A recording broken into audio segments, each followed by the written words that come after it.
Thanks, Libby. All right, I see participants joining, so it looks like we are live. Great. Hi, everyone. Welcome to our webinar, Voices for Equality, Advocating for LGBTQ+ Residents. My name is Amity Overall-Labe, and I'm the Director of the National Ombudsman Resource Center, or NORC, and we are so glad to have you here with us today for this important discussion. Next slide, please.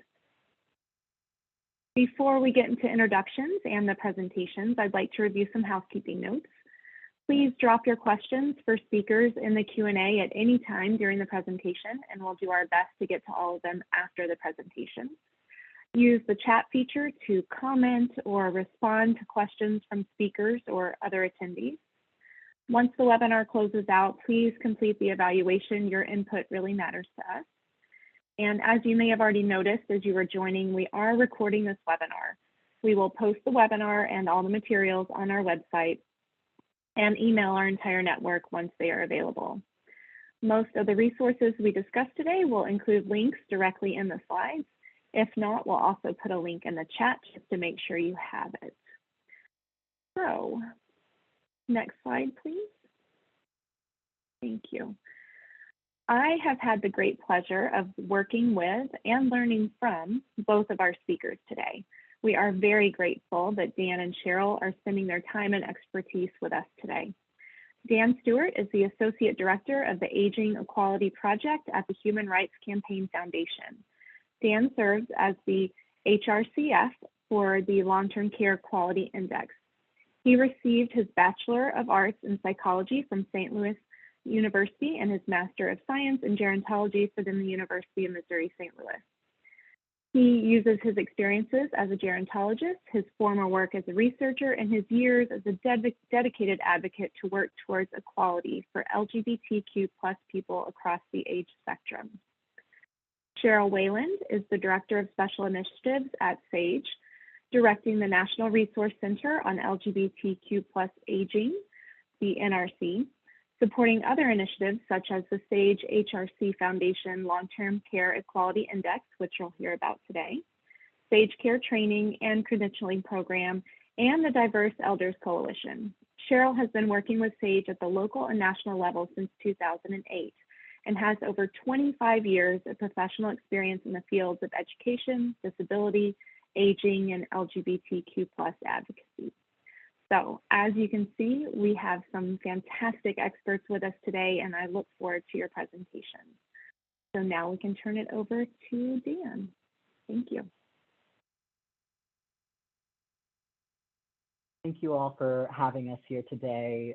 Really, this is quite an honor to speak to you all, knowing firsthand that you are on the ground working with residents, working with folks all across the age spectrum, all across identities, all across the country. So first and foremost, we want to say thank you for that work that you do, recognizing that in the last 2.5 years of the pandemic, of really the critical mass that has happened in meeting and recognizing the care needs of those in long-term care communities. So first and foremost, want to thank you for that. Thank you for being here. We recognize that for some of you, this may be the first time having a conversation at the intersection of aging and LGBTQ+ best practices.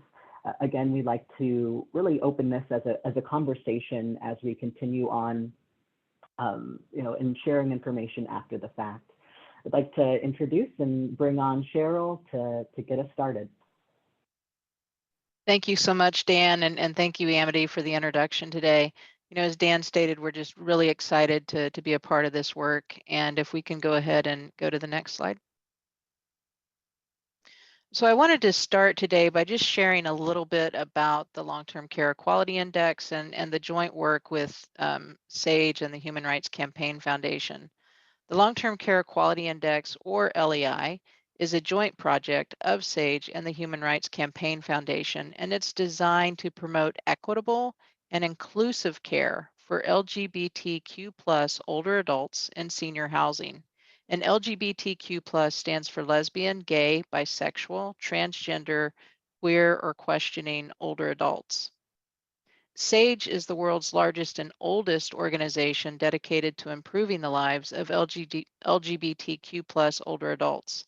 And the HRC Foundation is the educational arm of the nation's largest LGBTQ plus civil rights organizations.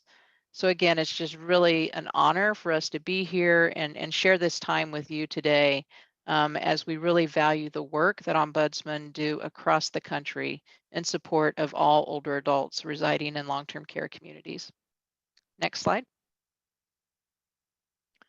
So as we get started today, we wanted to share a little bit about who are LGBTQ plus older adults. And simply, we're your neighbors, we're your friends, your family members, church members. We're really folks that you see every day and engage with every day. And we're also residents within your long-term care communities that you support on a daily basis. LGBTQ plus older adults reside in communities large and small across the country. LGBTQ plus older adult populations continue to grow just as the baby boom generation grows. And we estimate that there are upwards of 5 million LGBTQ plus older adults today, growing to nearly 7 million by 2030. And many of our older adults will reside in long-term care communities as they age. LGBTQ plus older adults are diverse, with estimates indicating 20% of LGBTQ people are people of color. So there's a growing need for us to recognize and understand the diversity within the LGBTQ plus older adult population. Next slide. LGBTQ plus older people need our active support.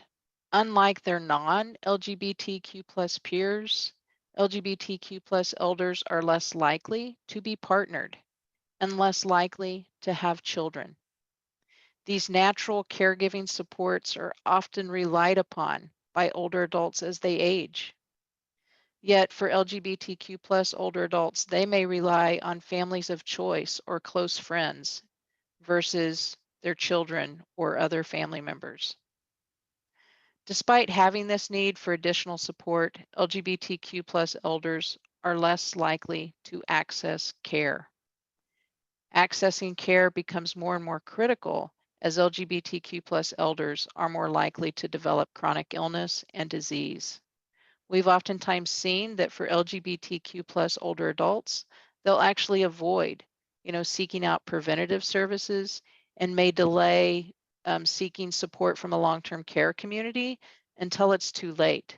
And they may end up falling and breaking a hip and, going straight from their home to a nursing home. And so it's really important that we understand some of the caregiving needs that LGBTQ plus older adults have, and so that we can help prepare our communities for serving LGBTQ plus older adults. Next slide. Over the last several decades, there's been progress in recognizing, supporting, and implementing protective policies for LGBTQ plus people in our country. However, as a population, LGBTQ plus older adults lived under decades of legal discrimination and laws targeting trans women. The medical system also had a way of pathologizing LGBTQ people, where homosexuality was seen as a mental illness. This all led to a lack of visibility. We also saw, things like the AIDS epidemic, which really impacted gay men and men who have sex with men disproportionately. And there was a lack of early response to the medical needs of our communities. Many LGBTQ plus elders face substantial barriers stemming from current discrimination, as well as the accumulation of a lifetime of legal and structural discrimination, social stigma, and isolation. An LGBTQ plus person in their 80s, so born in the 1940s, as an adolescent, saw the federal government discharge nearly 4,500 military members suspected of being LGBTQ. In their teens, homosexuality was considered a mental illness. We also saw a lot of civil unrest as a person, entered their 20s with the Stonewall uprising. And many of our LGBTQ organizations began to take shape, during the early lives of our 80 to 90-year-old LGBTQ plus older adults. So all of these things have really led to what we see as accumulation of dealing with barriers, with discrimination, with struggles that also led to a great amount of resiliency for LGBTQ plus older adults. So it's really important that we understand the history of LGBTQ plus older adults so that we better understand, where we've come from, the barriers that we've faced, the struggles that we've encountered, and how that can also lead to, ongoing problems with systems of support around the country. Next slide. So, as we've shared, LGBTQ plus older adults may rely more on long-term care communities as we age due to, shrinking support systems and sometimes what we call thin support networks. So what does that mean for the communities that you support? We often hear that concerns of LGBTQ plus community members across the country is a fear of facing discrimination and outright rejection should they move to a long-term care community. Our focus on LGBTQ plus inclusivity through the long-term care community is critical for the well-being of LGBTQ plus older adults who now call long-term care communities home. Next slide. On this slide, there's actually a video that we want to share, and if you want to go ahead and play that, that would be great. As we grow older, we share many of the same concerns. Will we have enough to retire? Who will take care of us if we can't take care of ourselves? When it comes to some of the most essential things in life, living with dignity and the peace of mind that comes with knowing that we or our loved ones can get the care they need, no one should ever have to worry that they'll be turned away simply because of who they are. In most states, our laws don't protect LGBT people from discrimination in places of public accommodation, like nursing homes and assisted care facilities. And that's scary. For a lot of people, entering a long-term care facility can be a frightening and vulnerable experience. Do we really want to give these facilities a right to tell people we don't want your kind here? To hurt and reject them at the very moment they need reassurance, care, and compassion? We all have enough to worry about as we age, without having to worry if we'll be treated with dignity. Let's update the law to ensure that everyone is protected from discrimination, so that no one can be denied care or a place to live when they need it most. We've seen this story play out in real life, and that's why it's so important that we think about, how we're supporting LGBTQ plus older adults. Leaving our homes to move to a long-term care community is hard enough without the added fear of discrimination and stigma. And when this happens within a place that we're calling home, people feel unsafe, and they oftentimes end up socially isolating. And we know that social isolation also has a negative impact on the health and well-being of older adults. And so that's why we're really excited to be here today with you to help you as ombudsman have a better understanding of the unique needs and concerns for LGBTQ plus older adults. Next slide. So what is the impact of invisibility? We know that over 60% of LGBTQ plus older adults fear they will be denied care or that they'll receive limited care, and they're at greater risk for neglect and abuse in long-term care settings. Some LGBTQ plus elders will withdraw or return to the closet in order to hide their identity and in an effort to feel safe. This can all lead to loneliness, depression, and cognitive decline. So it's really important that we understand, the impact that negative experiences can have on older adults, and especially those who may be experiencing discrimination and stigma. Next slide.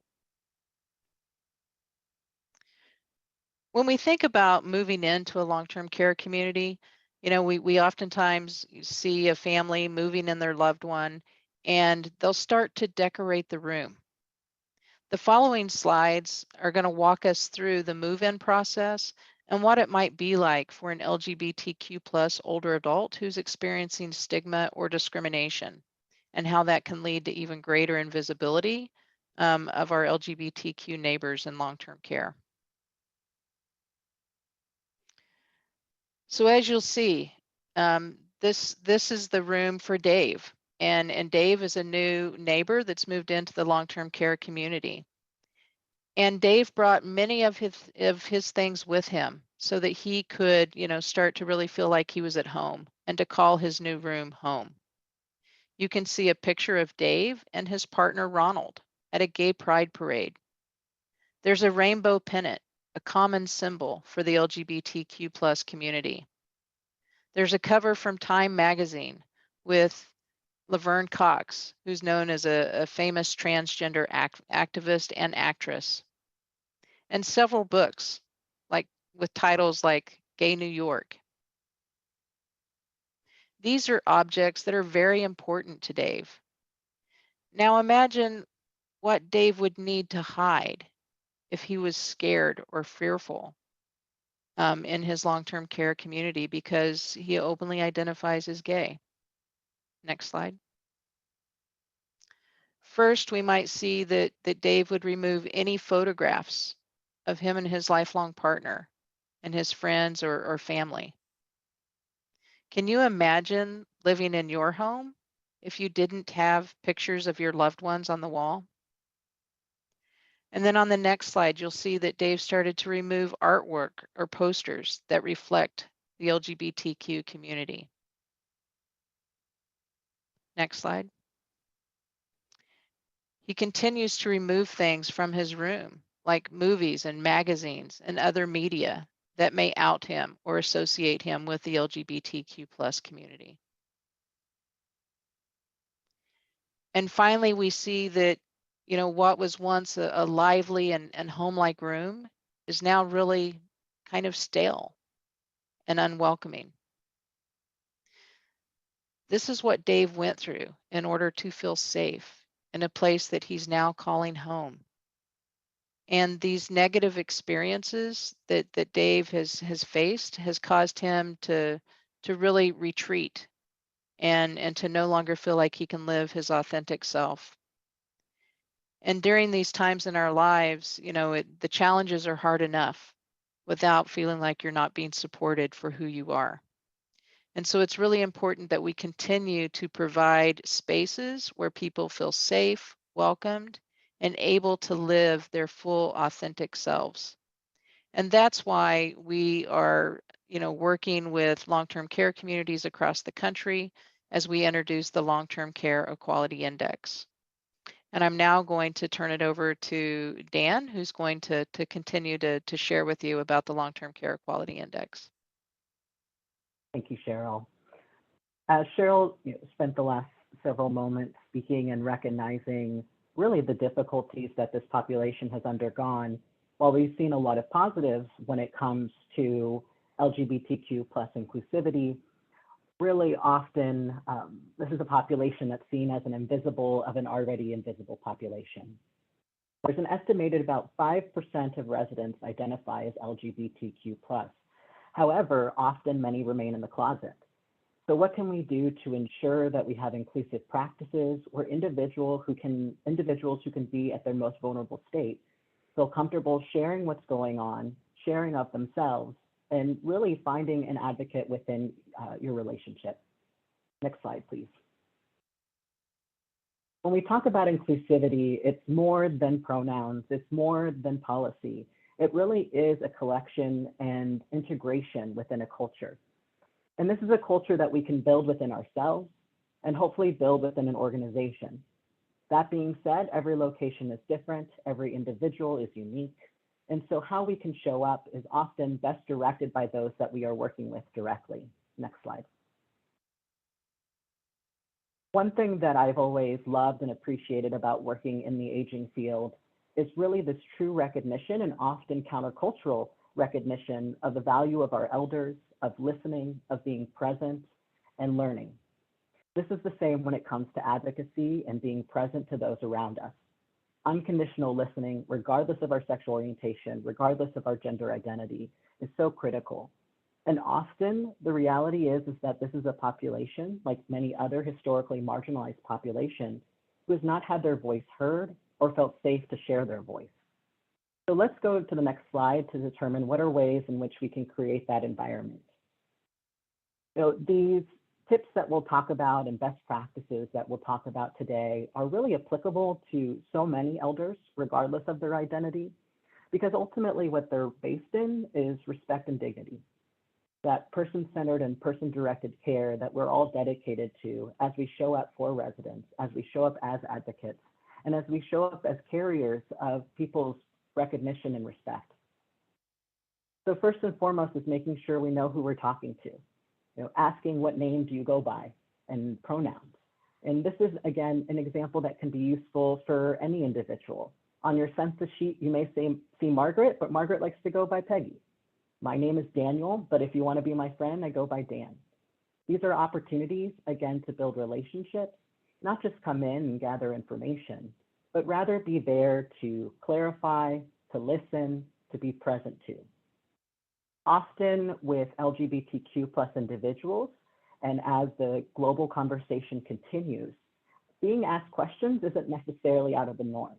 However, just because it's not out of the norm doesn't necessarily mean that it isn't negatively impactful on a person. Often when we're talking about LGBTQ+ elders, as Cheryl pointed out, they're experiencing a history of stigma, discrimination, and often carry mistrust. Often when people are put into a position such as needing long-term care, they're at their most vulnerable. Their concerns extend beyond being visible into their health care and safety. So as we continue to get to know people, really listening to them, giving them an opportunity to really share what's going on, and in turn affirming that. Next slide, please. Where as ombudsmen and advocates, where you sit at the intersection of understanding what those policies and practices and residents' rights are so critical to uphold. However, for many residents, regardless of their identity, they may not understand that some of their grievances or experiences are actually things that can be addressed and should be addressed. So, first and foremost, I believe that what you all have a great gift in doing is forming those relationships with individuals. Recognizing that for LGBTQ+ elders and other minority elders, that there may be barriers that come up across as you try to engage and ensure that you have that connection to better hear and listen to what these individuals are experiencing. As Cheryl stated earlier, for many LGBTQ+ elders, there are no family of bloodline or legal family members. And often it is a matter of family of choice. And families of choice can be made up of other members of the LGBTQ+ community, neighbors, past partners, things of that sort. And so as we address things within a community, any issues that may occur, it is also helpful to connect with those individuals that make up an LGBTQ+ elders family, connecting them and recognizing the resources that may or may not be there, and in turn, serving as an aid in better communicating what individuals' rights are. When we are talking about LGBTQ+ elders specifically, there are key areas that are helpful in ensuring that individuals are affirmed. This is incredibly important for our transgender individuals as they try to be seen as their true self. In order to do this, it is recognizing and supporting, and we'll go into residents' rights and how this fits in, of the need and the desire and the right to express yourself as you are. So really, again, supporting and recognizing grievances that may occur, perhaps supporting the resident understand in which their rights exist, as well as ensuring those rights to choice are being respected when it comes to things such as gender presentation, which is so critical for individuals, again, to be affirmed in their identity. We'll share at the end of this presentation some other resources that you can take for yourself, both as a professional, as well as resources that you can share with older adults.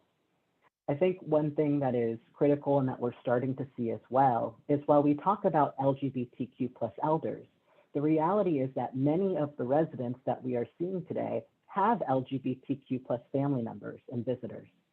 So often these best practices in terms of listening, of being present, can also lead to inclusion of individuals who feel like perhaps their family members aren't welcome to visit. So again, as we see and recognize that unconditional listening is so critical to hearing what's going on, and then again, that active action of allyhood and advocacy. Next slide, please. Often what we know, and as you all uphold, is the impact and the great importance of policy. And what we see with our policies, it's a way to assure and protect in longevity, being able to ensure that we are affirming dignity and respect, and ultimately be a support and protection where many of our states have none. So without a permanent or comprehensive federal non-discrimination laws, it leaves many people subject to uncertainty and often potential discrimination, even when seeking long-term care. We've seen this play out in multiple instances. We saw that short video, which often can be as direct and often indirect in terms of the experience. Mary King is a 79-year-old woman that lives in Maine. She's a transgender woman and was discharged to the hospital experiencing some medical and mental health emergencies. While she was there, it was determined by the social worker that going back to her community that she came from was not a viable option for her in terms of quality care and in terms of her mental health. So as a matter of trying to find support for Mary, this social worker reached out over the span of 3 months in order to try to find placement. When there was placement and an opening, a long-term care community had stated that they accepted Mary King. However, because Mary, who identifies as a woman, wanted to room with another woman and stay in a shared suite, the organization then said that they were declining her admission. This was a state that had was a state that had non-discrimination protections for sexual orientation and gender identity. However, this instance can happen quite often and does happen quite often. What we find is that even an individual does not have to experience it themselves firsthand. Hearing stories from other individuals can really affect their likelihood as well as comfort accessing those services that we know they so desperately need. So as we move forward and see in which ways can policy protect as well as policy be upheld in order to continue to see and respect those residents. And then we'll go back to that slide and then go on to the next one.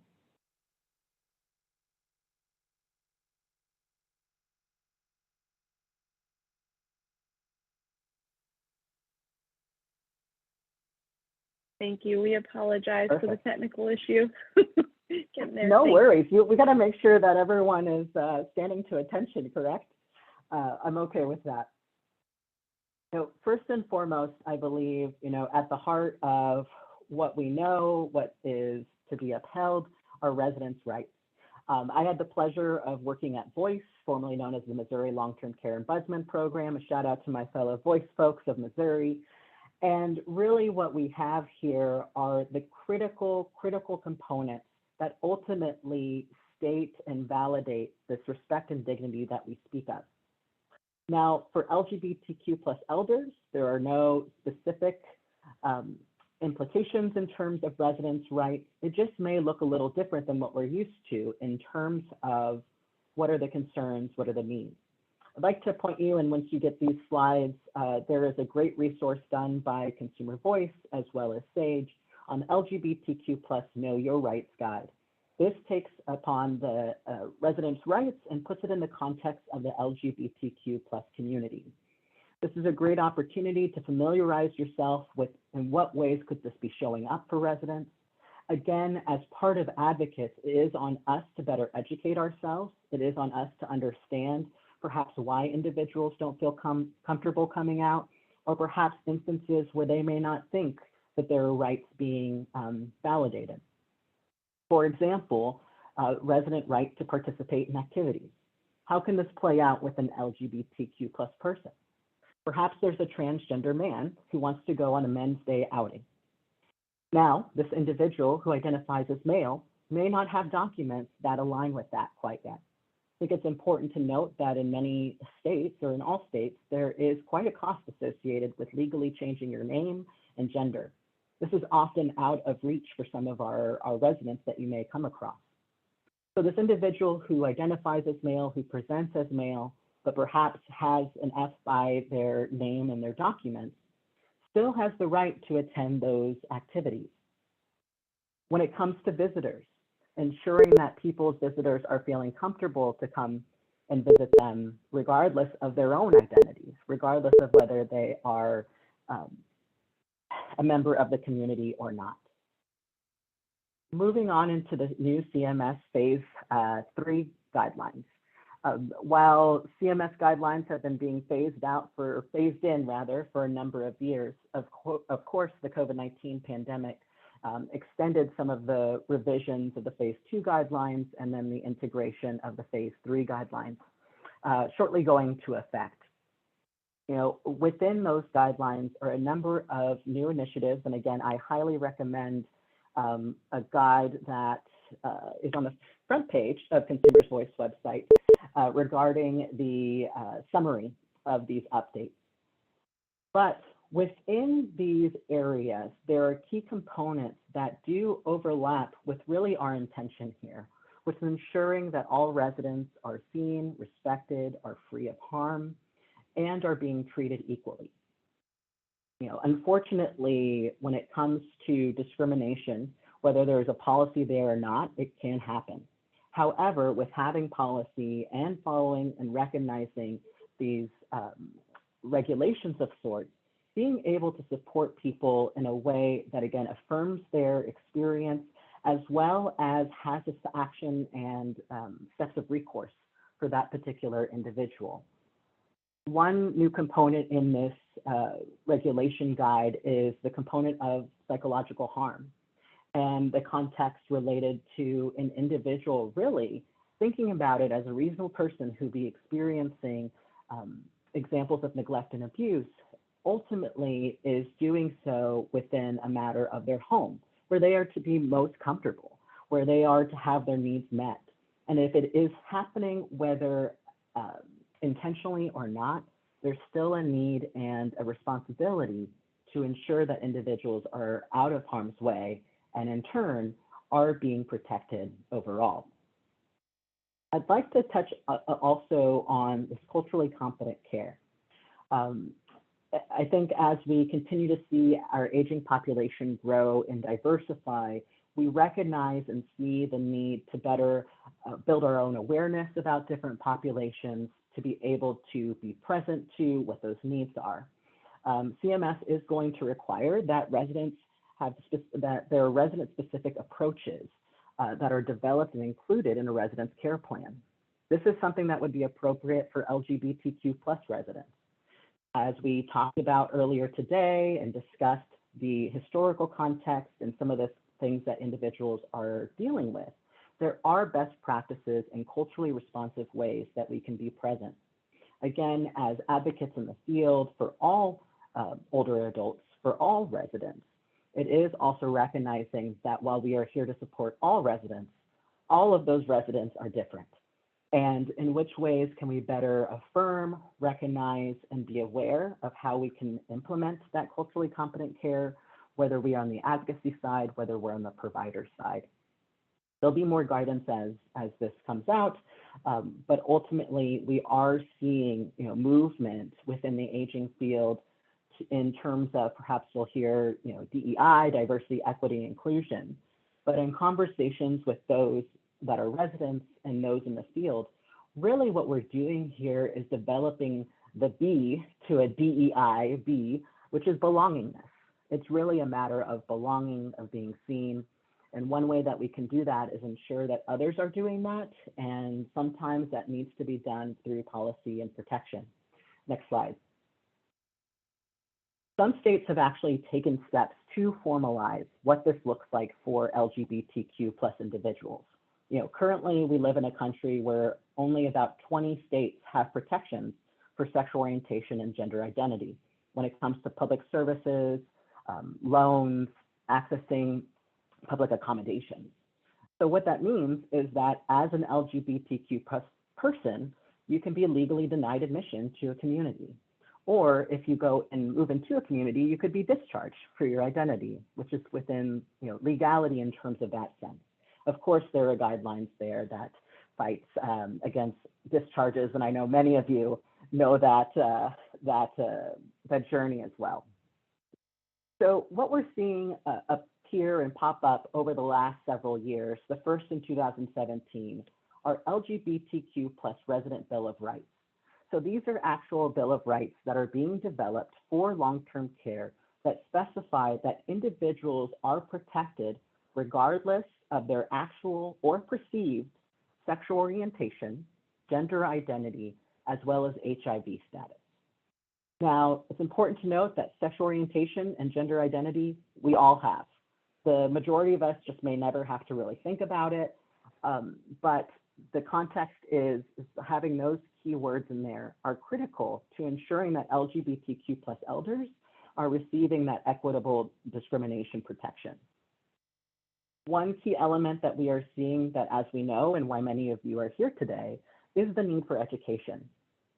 We are seeing mandates, not just out of California, New Jersey, DC, but some states such as Massachusetts that are having bills specifically centered around training elder care providers, as well as those working in long-term care. We'll get to your question, Bob, at the end. Ideally, yes, but there's some context there. But in terms of what this looks like and what makes it a specific LGBTQ Bill of Rights, is that it really centers around key elements that we know are difficulties that people are facing today. So really, again, a key component of this is those protections for those most vulnerable, which often are our trans individuals because of some of the other barriers and unique barriers that may occur. The use of someone's pronouns and names, again, regardless of identity, is such a critical component of showing that respect, of showing that dignity, of being seen. When we also see and recognize the need and the importance of individuals being seen, as well as being seen as themselves in their home, also recognizing that maybe there are some needs for policies and practices. One of our latest initiatives, the Long-Term Care Equality Index that we'll speak of shortly, really speaks into the importance of policy and practice. You all being in the roles that you are, do have an opportunity to support and encourage organizations if they are having difficulties in understanding what inclusion purposes or inclusion practices are, to see and look out for those best practices that are out there to formalize policies and procedures that are protective, that provide guidance for staff, and ultimately, again, create an inclusive environment, not just for LGBTQ plus residents, but beyond. Next slide, please. Now, I get the joy to tell you about our latest project, the Long-Term Care Equality Index, also known as the LEI. Next slide. To put this in context, the LEI has been in formation, conversation for 10 plus years. With funding and honestly, with finding the field now where it's at this moment, this does enable a opportunity to support long-term care communities' interest and desire to be inclusive by creating a systemic approach and a benchmarking system of LGBTQ plus inclusivity. Now I want to show you just a short promo of the LEI, which also includes LGBTQ plus elders themselves.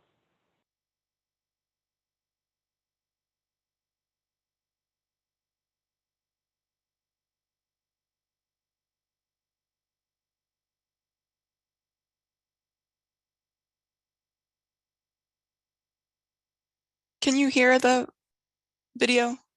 No, okay, I think I have to share my screen differently. Let me just do one thing. Thank you, Katie. I was about to say that. Thanks.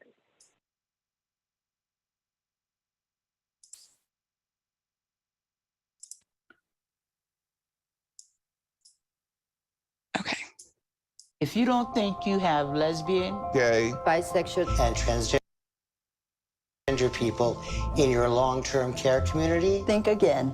Upward of 5% of your residents are members of the LGBTQ community. We are living in your communities and may stay silent or in the closet. Because we are afraid of discrimination. That's not surprising, since many of us have lived for decades under legal discrimination. Discrimination that persists today. There are over 2.5 million LGBTQ people over the age of 50 living in America today. Experts predict that by the year 2030, close to 7 million LGBTQ elders will be seeking care and services. That's why it's more important than ever that long-term care communities like yours support us as we age. and treat us with dignity and respect so that we won't be forced to go back into the closet. And it is often more difficult for Black and Latinx members of our community. Fear of inadequate care and discrimination are compounded by racism. Across the country, LGBTQ elders are not getting the care and support we need to thrive. Let's change that. The Human Rights Campaign Foundation and SAGE believe that most long-term care communities want LGBTQ elders to feel welcome and get the care they need. And deserve. And that's why the LEI exists. the LEI helps long-term care communities adopt better policies so that they can provide culturally competent and responsive care to LGBTQ elders. with your help, we can change the future. Let's make sure that long-term care communities are welcoming and inclusive to LGBTQ elders like me. And me. And me. And me. And me. Sign up for the Long-Term Care Equality Index today.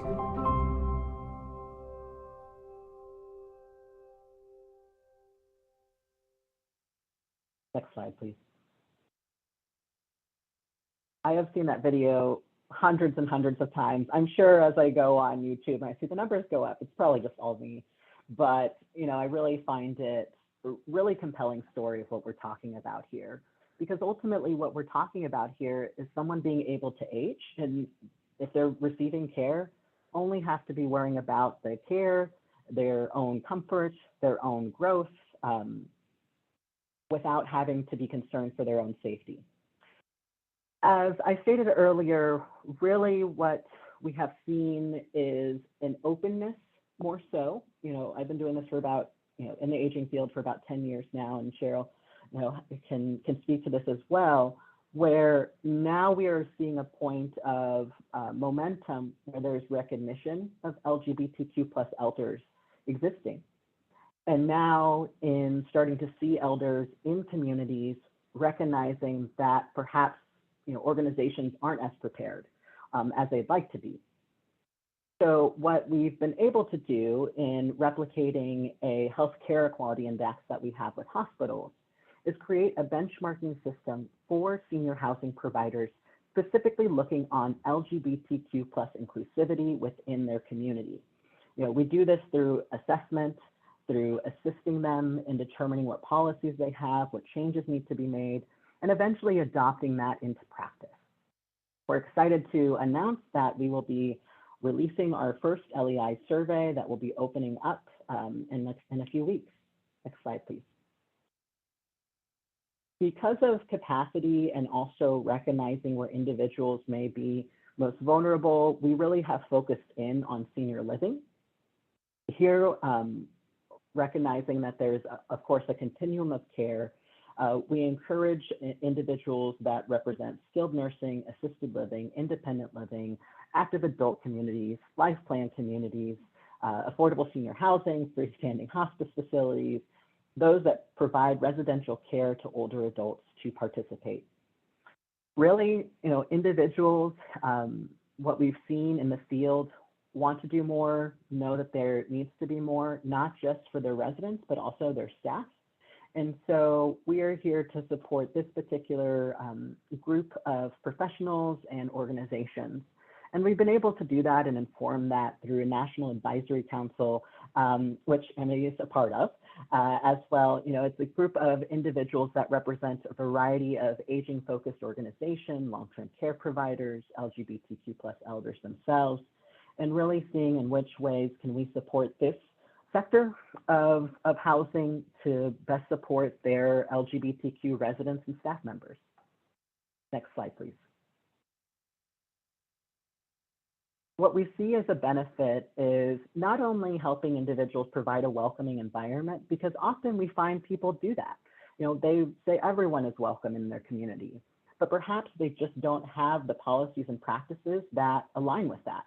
You know, part of what you all do in your role is really filling out and ensuring that those policies and practices that have real implication in people's lives are upheld.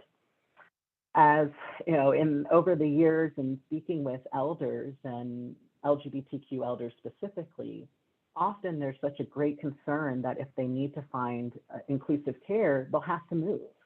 You know, I know that if I have lived in an area for 20, 30, 40 years, it's where my kids grew up, that's where my family is, that's where my chosen family is, I don't want to have to move 400, 500, 600 miles away in order to feel safe. And what we know in interacting with communities all across the US, you can be in a rural, remote community and receive just excellent quality care. But perhaps that community doesn't know how to replicate it in a consistent and affirming way.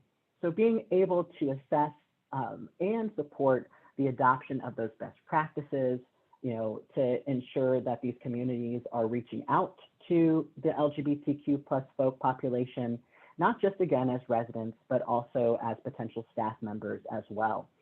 As we see continuing policy, both federally, and I see some questions in the chat that we'll touch on at the end of this section, you know, there really is a need and momentum to have starting to have these elements in place as we continue to see, you know, the growth and the necessity of these protections on a statewide basis.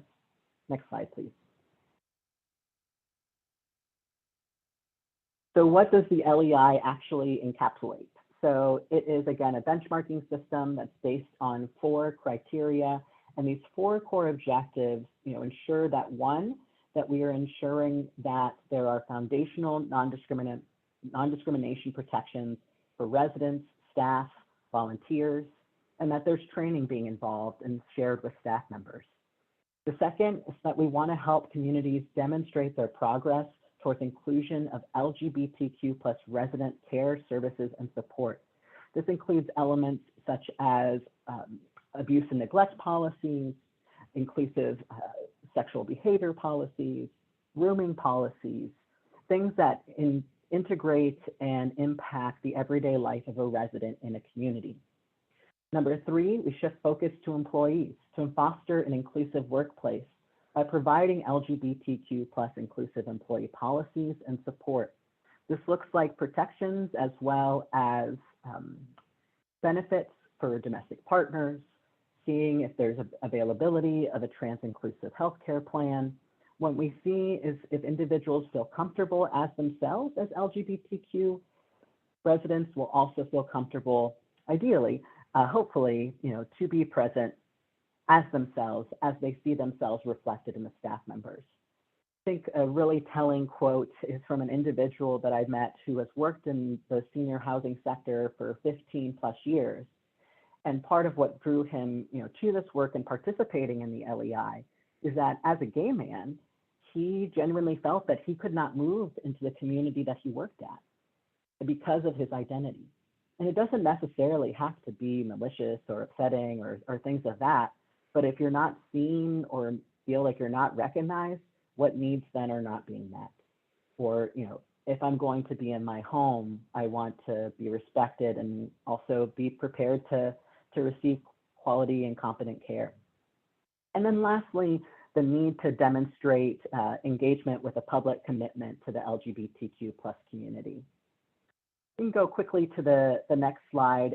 This is just a way that draws out that criteria 1 piece. For the communities that we are asking to participate in our survey, this really is the foundation that we are trying to move people towards.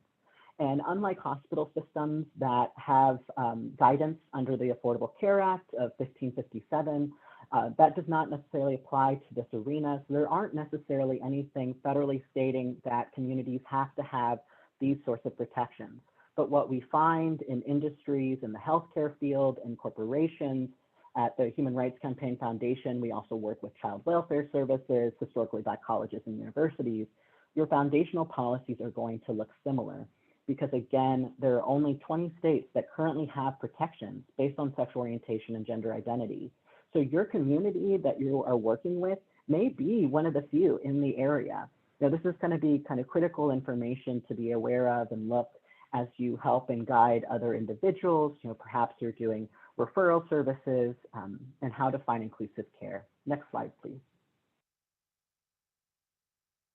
So as a reminder, and as my spokespeople out in the world, we definitely need your support in putting the information out there. The LEI is really the first initiative of its kind where we are asking individuals to look at a variety of policies and practices, give them a menu of best practices, and not only have them answer yes or no, but actually review their policies, review how they're training on those policies.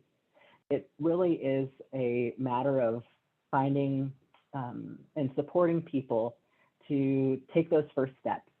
Because often, at SAGE and HRC Foundation, we firmly believe that most people want to serve LGBTQ+ elders and are open to learning and knowing. And it is a matter of staying present to what's going on, as well as supporting organizations and taking these steps. A guide that I want to direct you to is just dropped in the chat.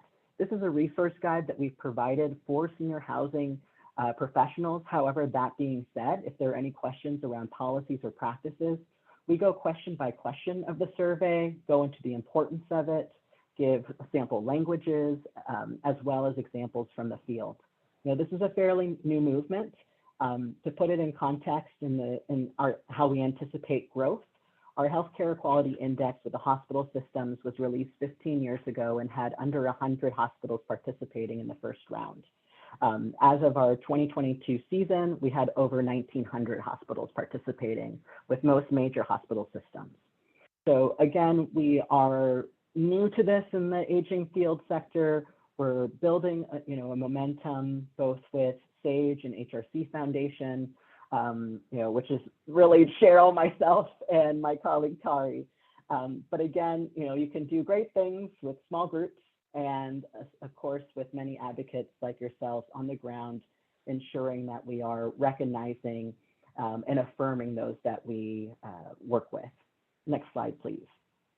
This is just a brief slide showing if you have a newsletter or anything of that sort, we can send you this, drop it in with some language. Again, we want individuals to participate because this, again, will be a year after year approach. And the way to grow is to know where you are. I saw someone in the chat saying, we know better than we do better. And so this is a way that we can support folks on that journey and doing better because folks want to. Next slide. As we end our conversation and open up to questions, because I definitely want to make sure we have plenty of time for that, want to leave you with some resources both professionally, organizationally, as well as resources that you can use with elders themselves. So the first that I'd like to share on the next slide are 2 key websites. One is the lei.org, which is in the chat. This is if you want to learn more about our project. There, under resources, you'll find a variety of reports, best practice guides, things of that sort that can be used to inform your own practice, your own work, as well as other organizations that may be reaching out to you. In addition, the National Resource Center on LGBTQ+ Aging is a great resource for professionals, LGBTQ+ elders, and community members. Through these partnership organizations, this is essentially the hub of LGBTQ+ aging. You'll find updates on a variety of topics.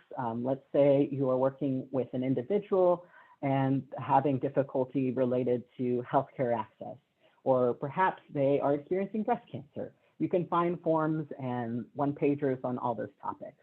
So highly recommend that.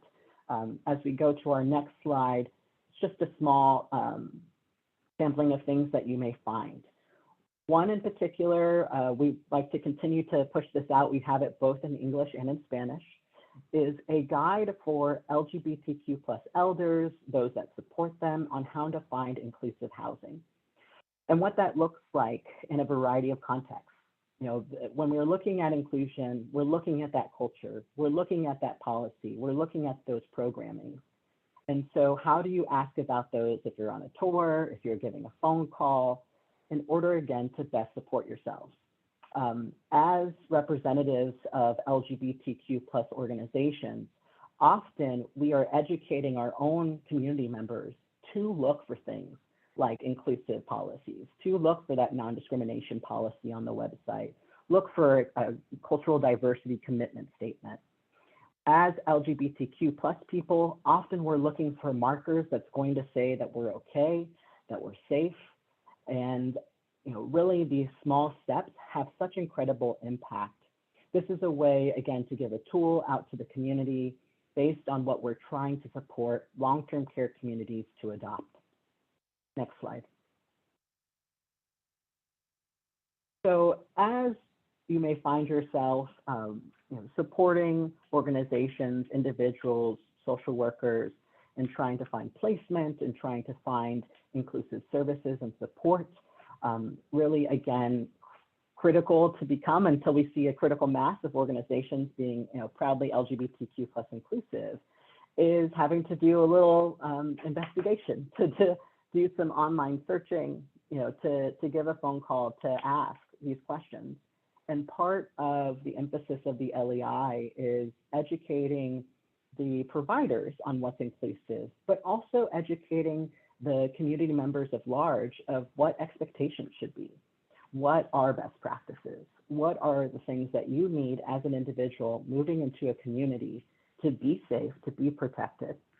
These are critical things that more and more individuals are thinking about as they age.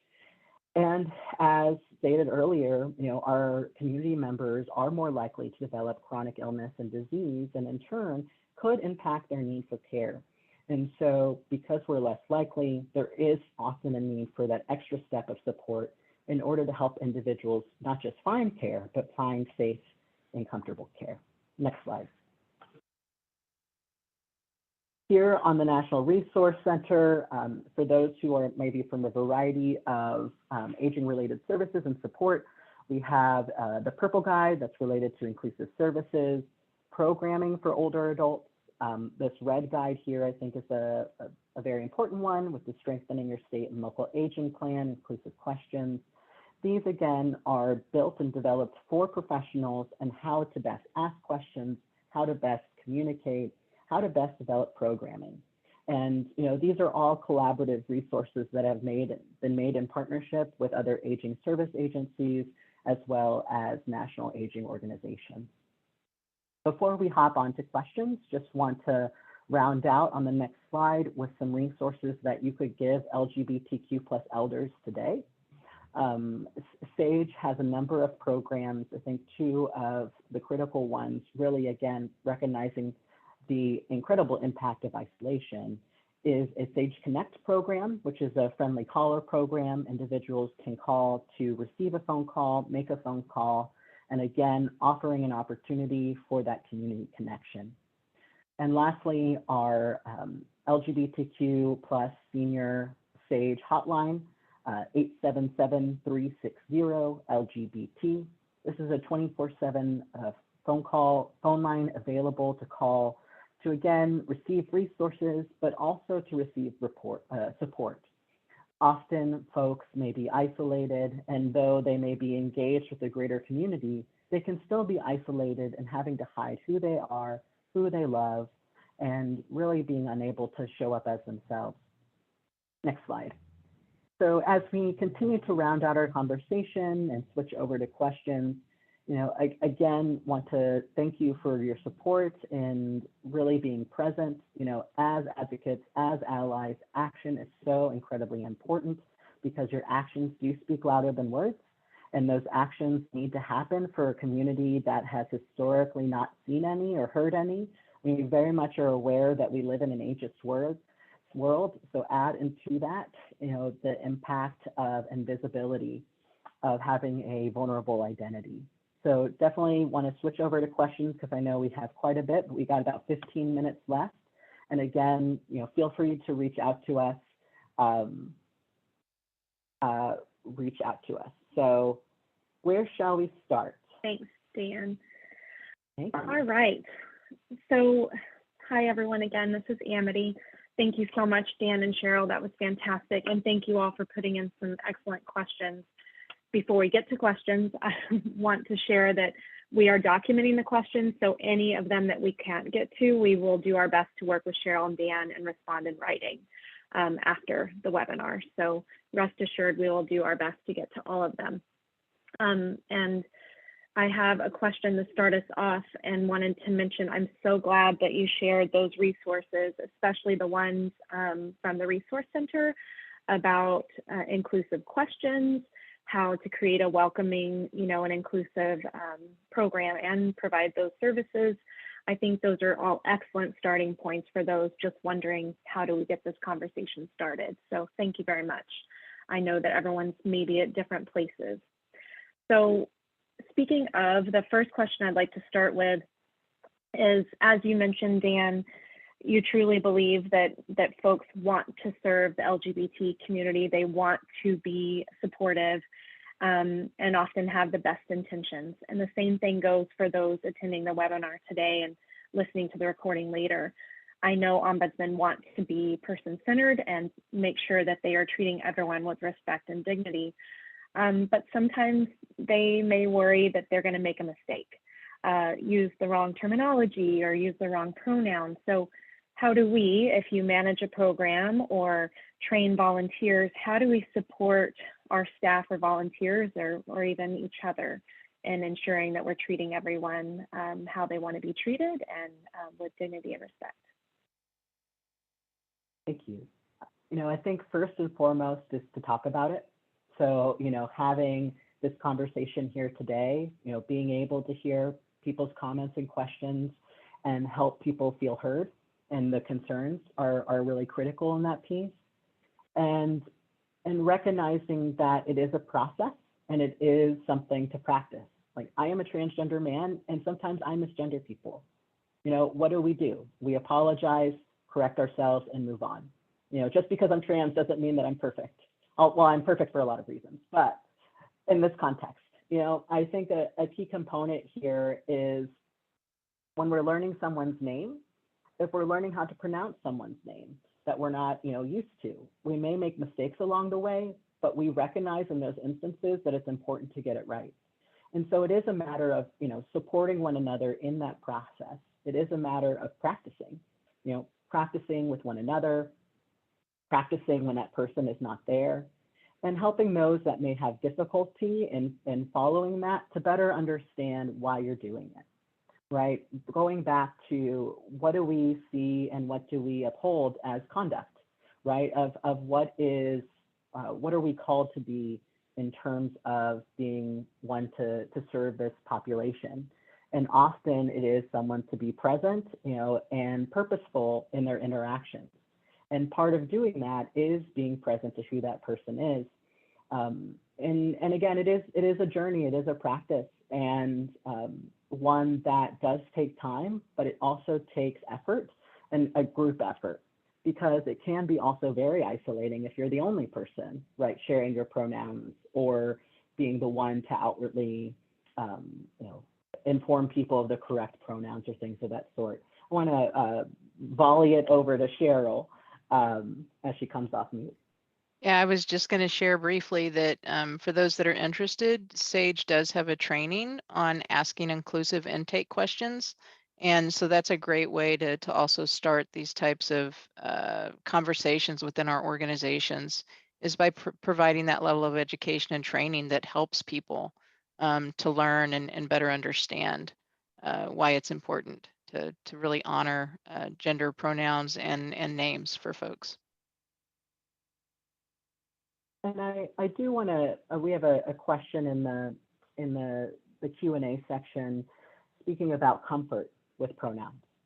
You know, comfort in terms of what does advocacy look like for you? And for some individuals that may be having their pronouns front and center, introducing themselves with their pronouns, having their pronouns in their email signature. That may not be you, but what is important is that you are upholding the pronouns that people are sharing. You know, the reality is that we may not understand, but that's not a reason not to see and affirm people's identities.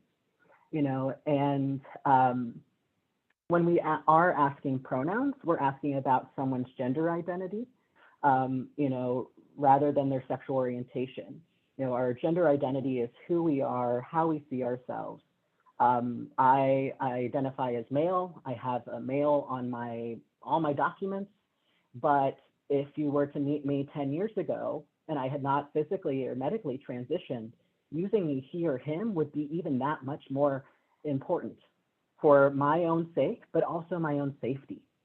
You know, when we're talking about affirming people's identities, it's these small things mean way more than just a word. Because for a lot of these individuals, especially our trans elders that come out later in life, it's been a lifetime of hearing differently. And now being at a moment where they can be out and present. And it's so critical because I think, you know, whether you're 85 or 37, you should have the opportunity to be who you are. And I'm glad that we're now in a space where we can start to talk about it and understand what that means for folks. And it may mean something different, you know, based on generation of LGBTQ plus individual.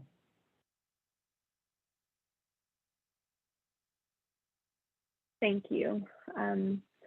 In a similar vein, a question came in but was answered online, but I want to just bring it back up a little bit, asking about how to deal with facility staff that you witness, you see treating an individual, a resident that's LGBTQ plus disrespectfully, or even worse, exploiting them or making fun of them, etc. Not just an innocent mistake that's corrected in a pronoun use. And Cheryl responded, of course, you know, reminding staff that every resident should be treated with respect and dignity is a great way to start the conversation, and providing coaching to the staff. I want to circle back. If you take just a few things away from this presentation, one of them, I hope, is what Dan said about active support and why this community needs our active support. So as an ombudsman, if you were to witness that, whether it be your program staff, representative, volunteer, or facility staff, providing active support would be saying something, reminding them of how they should treat other people, and then taking it even further and offering training to facility staff, which we can talk a little bit more in a whole nother presentation, I'm sure. But just, you know, keep that in mind, that active support is really important and what that actually means. So other questions, and feel free, Dan or Shell, if you saw some in particular you'd want to answer. So one, speaking of training resources, do you have training resources for helping ombudsmen support residents that identify as LGBTQ+ when other residents attack them verbally or make unkind comments? It seems like an easy thing to approach, but there seems to be need for training on how to support a healthy, safe discussion. I don't know of any training specifically geared towards LGBTQ older adults, but I do think this is common, you know, across long-term care communities. I've oftentimes said that, you know, the schoolyard bully can grow up to be the bully in our work environments, in our neighborhoods, in our long-term care communities. So, you know, how do we respond to that? And I think part of that as ombudsman is really being there and being active, being present, helping to support, you know, the LGBTQ plus resident or any resident who's feeling bullied and you know, harassed by their neighbors, and making sure that their voices are being heard And, Amity, you may have other thoughts around this as well. So I'd love to hear your thoughts. Yeah, I do. So I think, Sally, we can have another conversation about this because we don't have a specific resource on this. However, in the past, we have done trainings on bullying. So Cheryl brought that up.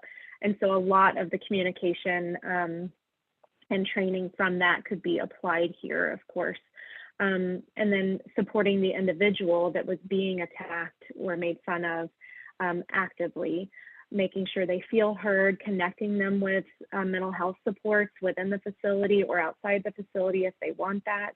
And then on the flip side, working with the facility to address what the other residents are doing, because the facility is supposed to provide a safe, welcoming, protective environment for all residents, and that's clearly not happening. So they may not know that's happening, or they might, but either way, as an ombudsman, if you're aware of that, that conversation needs to be had and training needs to be offered. It wasn't related to LGBTQ plus individuals, but in the past, I had to deal with residents bullying and making fun of other residents that just wanted to live together and they weren't married. And we had to have a very frank conversation. I had basically a small resident council meeting with those residents that were identified as treating that person that way, and had a very frank and honest, adult to adult conversation about why that is not acceptable. So to treat other people that way. So, but I see your need for some maybe prompts to start that conversation and some training. So great idea, Sally, thank you. One more question it looks like we have time for. Is there work being conducted to help residents understand and respect healthcare staff that are LGBTQ+? Because I know those that staff are often mistreated as well. Anything like that in the LEI tool?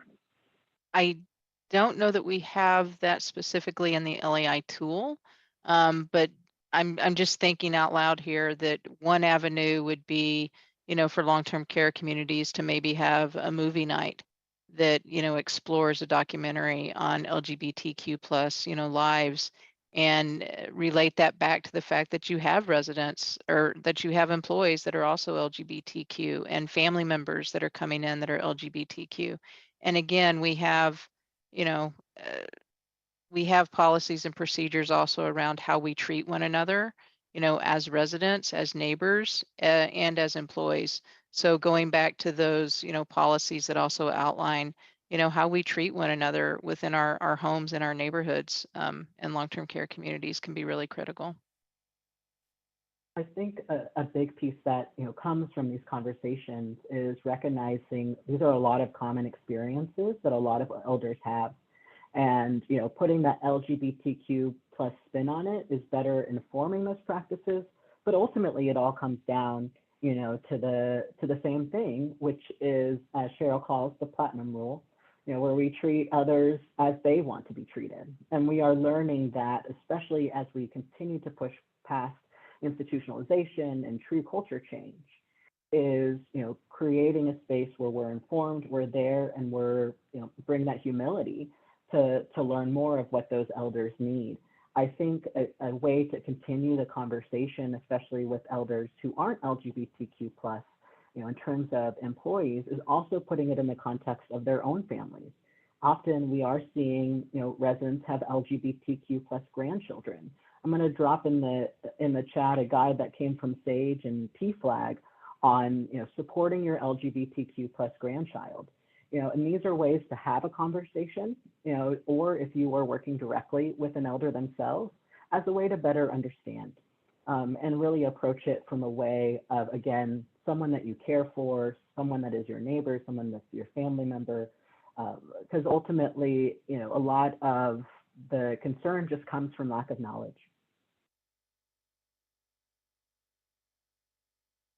Absolutely. So I see that we have a minute left, so I'm going to go through these last few slides fairly quickly. Wanted to let you know I dropped in several links in the chat that came up. I neglected to include some of them on my slides, but it came up when Dan was talking about trauma, past trauma experience, and for this community. But as we all know, there's sadly, a whole lot of trauma that folks are experiencing and they bring into their life in long-term care facilities. So we have a lot of information on trauma-informed care and, frankly, trauma-informed advocacy. So check out those resources as well. Next slide, please.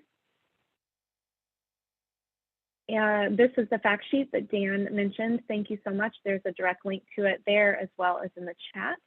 And also want to mention the trauma-informed care resources. There's a series of 4 free trainings online for facility administrators and facility staff, 2 separate courses, one for leadership, one for staff. So please share those, especially if you're experiencing a lack of person-centered care or trauma-informed care. It was framed in the COVID framework, but it's certainly applicable. Next slide. This is our link to our resource, our issue page. So there's a ton of resources on that page that you hopefully will access if you haven't already. Next slide. Thank you very much. So here is our contact information, both for Consumer Voice and NORC. Do not hesitate to reach out to us with any questions or requests for technical assistance. If we don't have the answer, we're certainly happy to connect you with one of our partners that will. Dan and Cheryl, thank you so much for this excellent presentation. I've seen a lot of comments coming in with their thanks, so I know it's appreciated. We appreciate all of your work to improve the lives of LGBTQ+ older adults, and we've all learned a lot today. NORC and Consumer Voice, we often refer to and share your resources, so I'm sure our network will take advantage of what you highlighted today, as well as continue to share information about the LEI with providers. Thank you all for attending today. Thank you for wanting to learn more. As was stated earlier, we learn more and do better as we learn. So thanks to Libby and Katie for behind the scenes support. Please don't forget to complete the webinar evaluation. It should pop up as soon as the webinar closes. And as a reminder, we will do our best to copy all these questions down and respond in writing following the live presentation. So thank you all for your time today. Appreciate it. Keep doing the great work that you do. Take care. Bye. Thank you, Amity. Thank you.